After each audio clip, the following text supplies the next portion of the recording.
Hi everyone, I'm Zung, currently a third-year student at foreign universities. As a course in syllabus, this summer, I have finished my mid-course internship with 5 weeks working as a documentary intern in NNB Vietnam Co Limited. In these videos, I will summarize what I have learned through the analysis of the procurement process in NNB Vietnam. Now, let's get started. These videos will be divided into 4 parts. First, overview of internship periods, overview of companies, procurement process in NNB Vietnam, evaluation of my performance. So first, about my intern position. In NNB Vietnam, I was offered the position of documentary intern, and my main responsibilities are assist in gathering and storing all records and documentation associated with the procurement process, include contract, shipment, and payment paperwork.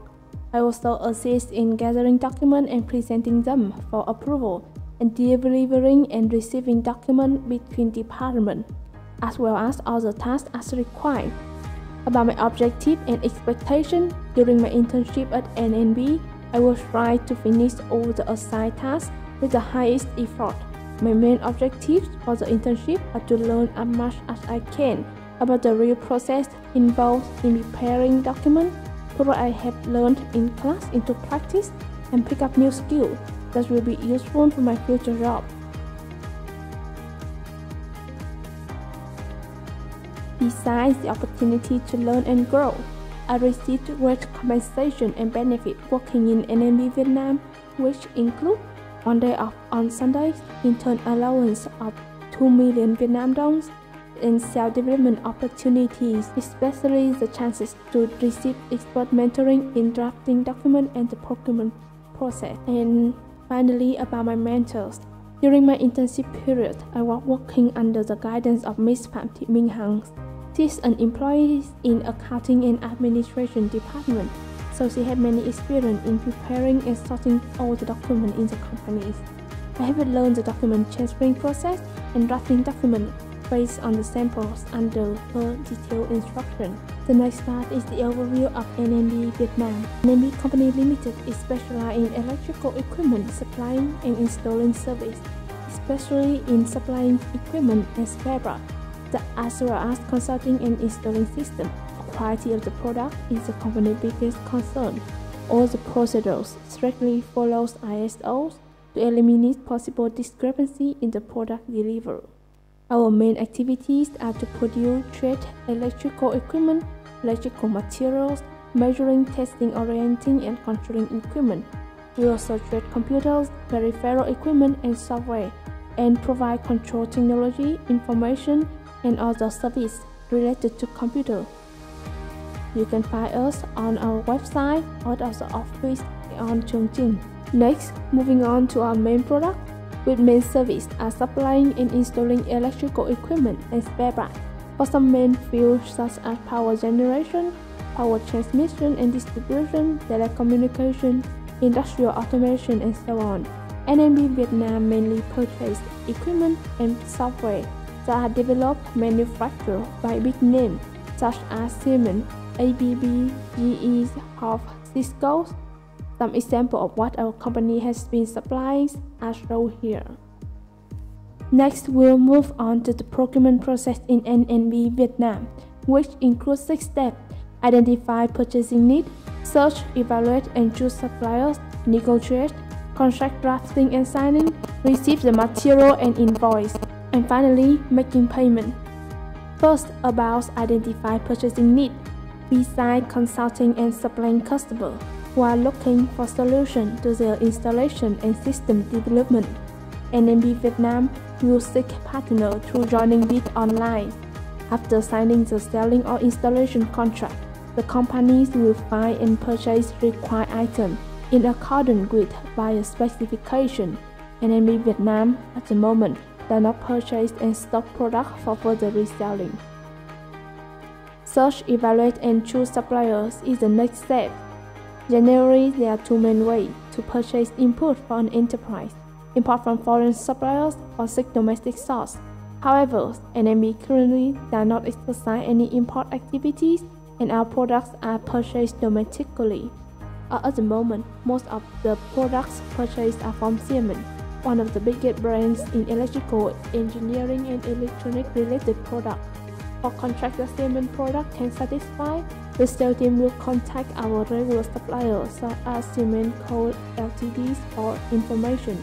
In case they cannot provide items, the assigned employee will find other cement agent or distributor. For products that are not on our regular purchase list, based on the requirement, several employees from the sales teams will be assigned to search for qualified suppliers. This can be made through searching on website, fan page, and asking for catalog from the supplier. After choosing the suppliers, we start to negotiate. For first-time purchase of big values and complicated orders, a purchase and sale contract is required to ensure the implementation of the rights and obligation of the party to the contract. Before joining a contract, people from sales team will use the communication method of mail to negotiate on terms of quantity, price, time, method, and place of delivery, quality of goods, and payment. Further direct negotiation through phone or meeting may be used to arrive at the most favorable agreement. When both parties are satisfied with all terms, the next thing to do is contract drafting and signing. All economic contracts are created based on the parties' agreement to the conditions set forth using the negotiating process. The model contract, which must adhere to Vietnam legislation, serve as the foundation for the actual contract. Representatives from each party must sign a contract in order to confirm that each clause is consistent. The signing of the contract must have representatives of all parties in order to ensure consistency in all terms of the contract. The number of copies of the contract is agreed upon and clearly stated in the contract by the parties so that it is complete and consistent with the backup and storage requirements of each company. All copies of the contract have the same legal validity, and the parties to the contract all keep the full number of copies as required in the original agreement. Then we move on to a crucial step to receive the material and invoice. The seller will fulfill the delivery obligation by sending the material to the warehouse of the buyer. 15 days before sending the cargoes, a notice of delivery time will be sent to the buyer mails, which clearly listed the cargo deliveries, expected time of delivery, payment amount, and payment method. When the materials are shipped, these materials are still under the ownership of the sellers. The purchased goods are only owned by the buyers when the buyer receives and accepts the goods, and any loss before the arrival of the other warehouse is the seller's own responsibility. The delivery of goods is accepted only when the cargo is fully handed over in accordance with the conditions stated in the contract and the buyer has received all the required documents, for example, VAT invoice, certificate of origin, warranty certificate, and others depend on the agreed term.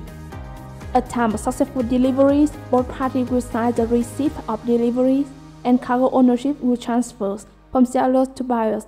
Raw material will be transferred to the buyer along with the value-added invoice. The buyer representative will sign the invoice once the supplier has been delivered and will get the material along with the invoice. The final step is to make payment. Payment can be made in cash or through non-cash payment, such as payment checks, payment orders, and collection orders. In lecture at school, with most of the case being international payment, we have been taught several payment methods such as telegraphic transfer (TT), collection of payment, or LC, letter of credit. However, in the case of domestic trading like NNB, payment methods such as LCs is considered complicated and not preferred. Instead, for small value transaction or contract, the payment is made through bank transfer for full contract values at time of receiving the good. With large transaction or contract, bank transfer is still used, but with an advance payment of 30% of contract value to ensure the payment ability of the buyer.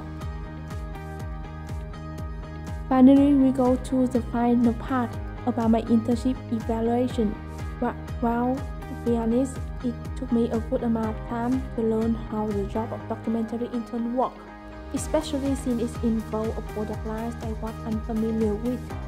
I discovered the format would vary depending on the providers and the contract, and if we don't follow suitable procedure for processing documents where it's missing important ones, and solving those issues is a laborious process.